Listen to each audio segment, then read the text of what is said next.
Hi everyone, this is Shehzad and you are watching Shehzad Tech YouTube channel. In this video, I'm going to show you how to fix iPhone portrait mode camera is not working on your iPhone after iOS 17 update. So guys, without wasting any time, let's start the video guys. There is many method to solve this issue.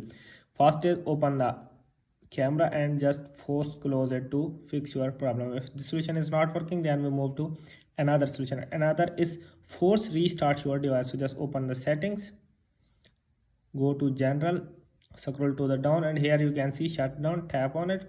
Here you can see slide to power off. After sliding it, your device will be turned off. After 10 to 15 seconds, turn it on back to fix your problem. If the solution is not working, then we move to another solution. Another is reset all settings. So just open the settings, general. Here you can see transfer or reset iPhone. Tap on it, tap on reset, and here you can see reset all settings. Tap on reset all settings to reset all settings only without losing any data. So guys, I hope this video is helpful for you. If this video is helpful for you, then you subscribe the channel and press the bell icon for more latest tech videos. Thanks for watching.